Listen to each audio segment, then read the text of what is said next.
नमस्कार, स्वागत है मेरे चैनल साहित्यकारों की लेखनी और मेरी ज़बानी। इस सीरीज के अंतर्गत मैं आपको देश के विभिन्न साहित्यकारों की लिखी कहानियाँ सुनाऊंगी। आशा है आपको मेरा ये प्रयास अवश्य पसंद आएगा और आप मेरे इस चैनल को अवश्य लाइक और सब्सक्राइब करेंगे। इस सीरीज के अंतर्गत आज मैं आपको सुनाने जा रही हूँ मुंशी प्रेमचंद जी की लिखी कहानी पूस की रात। प्रेमचंद जी के उपन्यास जितने बेहतरीन हैं उतनी ही बेहतरीन है उनकी कहानियाँ। किसानों के जीवन का वर्णन मर्मस्पर्शी, जीवंत और मार्मिक तरीके से प्रेमचंद जी ने अपनी कहानियों में जीवंतता के साथ उजागर किया है। ऐसी ही एक कहानी है पूस की रात, जिसके 3 मुख्य पात्र हैं, हल्कू, मुन्नी और जबरा। तो आइए सुनते हैं पूस की रात। हल्कू ने आकर स्त्री से कहा, सहना आया है, लाओ जो रुपये रखे हैं उसे दे दो, किसी तरह गला तो छूटे। मुन्नी झाड़ू लगा रही थी, पीछे फिरकर बोली, 3 ही रुपये है, दे दोगे तो कम्बल कहाँ से आवेगा? माघ पूस की रात हार में कैसे कटेगी? हार का मतलब है खेत खलियान। उससे कह दो फसल पर दे देंगे, अभी नहीं। हल्कू एक क्षण अनिश्चित दशा में खड़ा रहा। पूस सिर पर आ गया। कंबल के बिना हार में रात को वह किसी तरह सो नहीं सकता। मगर सहना मानेगा नहीं, घुड़कियां जमावेगा, गालियां देगा, बला से जाड़ों में मरेंगे, बला तो सिर से टल जाएगी।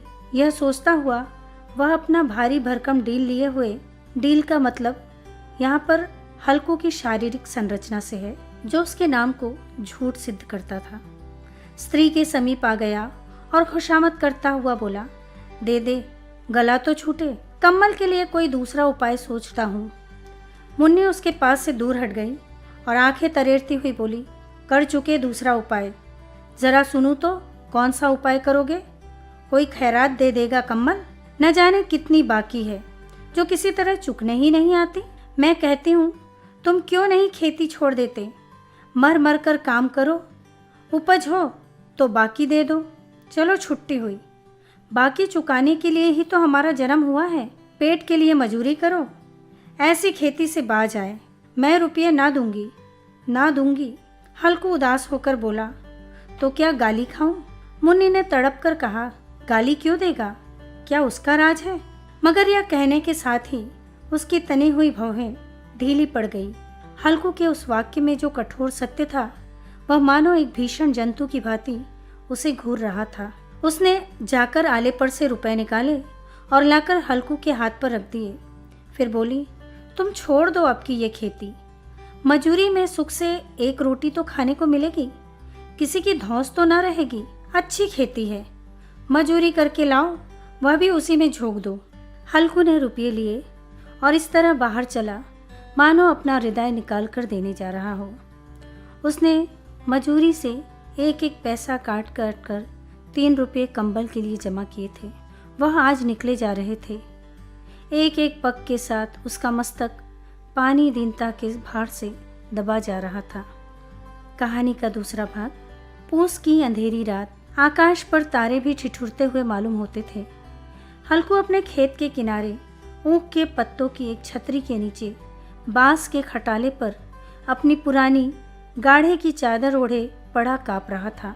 खाट के नीचे उसका संगी कुत्ता जबरा पेट में मुंह डाले सर्दी से कू कू कर रहा था। 2 में से एक को भी नींद नहीं आ रही थी। हल्कू ने घुटनियों को गर्दन में चिपकाते हुए कहा, क्यों जबरा, जाड़ा लगता है? कहता तो था घर में पुआल पर लेटा रहे, तो यहाँ क्या लेने आए थे? अब खाओ ठंड। मैं क्या करूँ, जानते थे मैं यहाँ हलवा पूरी खाने आ रहा हूँ? दौड़े दौड़े आगे आगे चले आए। अब रो नानी के नाम को। जबरा ने पड़े पड़े दुम हिलाई और अपनी कूकू को दीर्घ बनाता हुआ कहा, कल से मत आना मेरे साथ, नहीं तो ठंडे हो जाओगे। ये रांड पछुआ न जाने कहाँ से बर्फ लिए आ रही है।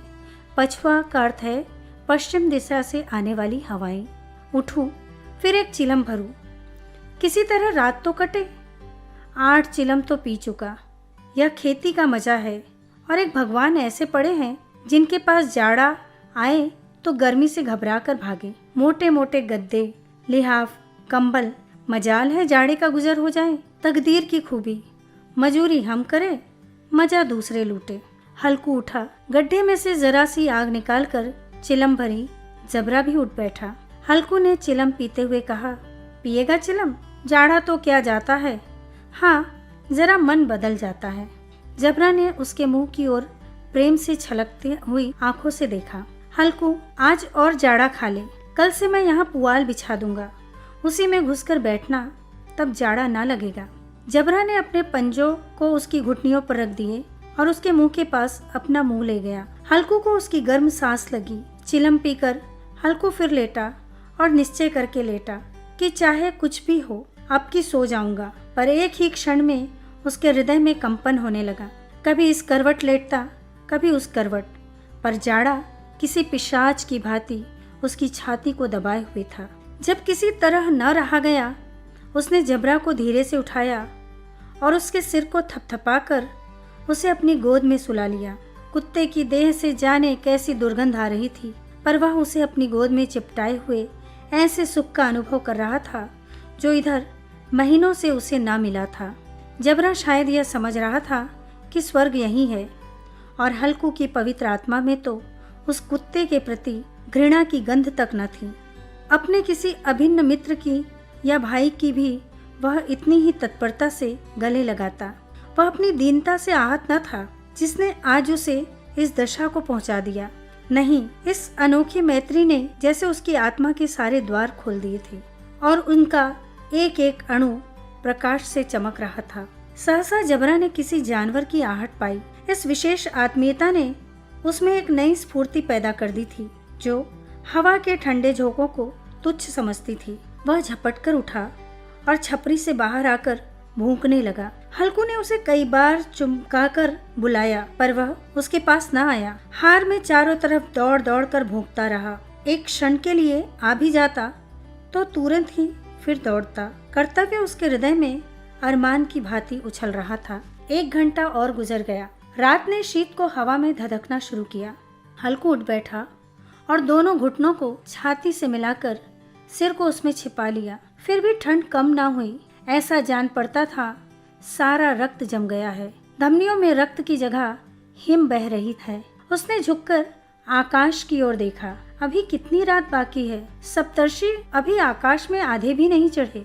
ऊपर आ जाएंगे तब कहीं सवेरा होगा। अभी पहर से ऊपर रात है। हल्कू ने खेत से कोई एक गोली के टप्पे पर आमों का एक बाग था। पतझड़ शुरू हो गई थी। बाग में पत्तियों का ढेर लगा हुआ था। हल्कू ने सोचा चलकर पत्तियां बटोरूं और उन्हें जलाकर खूब तापूं। रात को कोई मुझे पत्तियां बटोरते देखे तो समझे कोई भूत है। कौन जाने कोई जानवर ही छिपा बैठा हो।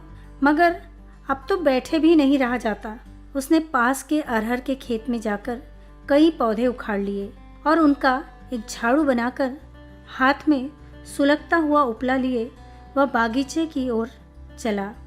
जबरा ने उसे आते देखा, पास आया और दुम हिलाने लगा। हल्कू ने कहा, अब तो नहीं रहा जाता जबरू, चलो बागीचे में पत्तियां बटोर लाते। टाटे हो जाएंगे तो फिर आकर सो जाएंगे। अभी तो बहुत रात है। जबरा ने कूकू कर सहमति प्रकट की और आगे बागीचे की ओर चला। बागीचे में खूब अंधेरा छाया हुआ था और अंधकार में निर्दय पवन पत्तियों को कुचलता हुआ चला जाता था। वृक्षों से ओस की बूंदें टप टप नीचे टपक रही थी। एकाएक एक झोंका मेहंदी के फूलों की खुशबू लिए हुए आया। हल्कू ने कहा, कैसी अच्छी महक आई जबरू, तुम्हारी नाक में भी तो सुगंध आ रही है। जबरा को कहीं जमीन पर एक हड्डी पड़ी मिल गई थी। उसे चिंचोड़ रहा था। हल्कू ने आग जमीन पर रख दी और पत्तियां बटोरने लगा। जरा देर में पत्तियों का ढेर लग गया था। हाथ ठिठुरे जाते थे, नंगे पांव गले जाते थे और वह पत्तियों का पहाड़ खड़ा कर रहा था। इसी अलाव में वह ठंड को जलाकर भस्म कर देगा। थोड़ी देर में अलाव जल उठा। उसकी लौ ऊपर वाले वृक्षों की पत्तियों को छू छू कर भागने लगी। उस अस्थिर प्रकाश में बागीचे के विशाल वृक्ष ऐसे मालूम होते थे मानो उस अथाह अंधकार को अपने सिरों पर संभाले हुए हो। अंधकार के उस अनंत सागर में यह प्रकाश एक नौका के समान हिलता मचलता हुआ सा जान पड़ता था। हल्कू अलाव के सामने बैठा, आग ताप रहा था। एक क्षण में उसने दोहर उतारकर बगल में दबा ली, दोनों पांव फैला दिए, मानो ठंड को ललकार रहा हो। तेरे जी में आए सो कर। ठंड की असीम शक्ति पर विजय पाकर वह विजय गर्व को हृदय में छिपा ना सकता था। उसने जबरा से कहा, क्यों जब्बर, अब ठंड नहीं लग रही है? जब्बर ने कूकू करके मानो कहा, अब क्या ठंड लगती ही रहेगी? पहले यह उपाय क्यों न सूझा? इतनी ठंड क्यों खाते? जब्बर ने पूंछ हिलाई। अच्छा लाओ, इस अलाव को कूदकर पार करे, देखे कौन निकल जाता है। अगर जल गए तो मैं दवा ना करूंगा। जब्बर ने उस अग्नि राशि की ओर कातर नेत्रों से देखा। मुन्नी से कल कह ना देना, नहीं लड़ाई करेगी। यह कहता हुआ वह उछला और उस अलाव के ऊपर से साफ निकल गया। पैरों में जरा लपट लगी, पर वह कोई बात न थी। जबरा हल्कू ने कहा, चलो चलो, इसकी सही नहीं, ऊपर से कूदो। वह फिर कूदा और अलाव के इस पार आ गया। पत्तियां जल चुकी थी। बागीचे में फिर अंधेरा छा गया था। राख के नीचे कुछ कुछ आग बची थी, जो हवा का झोंका आ जाने पर जरा जाग उठती थी, पर एक क्षण में फिर आंखें बंद कर लेती थी। हल्कू ने फिर चादर ओढ़ ली और गर्म राख के पास बैठा हुआ एक गीत गुनगुनाने लगा। उसके बदन में गर्मी आ गई थी, पर जो जो शीत बढ़ती जाती थी उसे आलस से दबाए लेता था। जबरा जोर से भूख कर खेत की ओर भागा। हल्कू को ऐसा मालूम हुआ कि जानवरों का एक झुंड खेत में आया है। शायद नीलगायों का झुंड था। उनके कूदने दौड़ने की आवाज़ें साफ कान में आ रही थी। फिर ऐसा मालूम हुआ कि खेत में चर रही है। उनके चबाने की आवाज़ चर चर सुनाई देने लगी।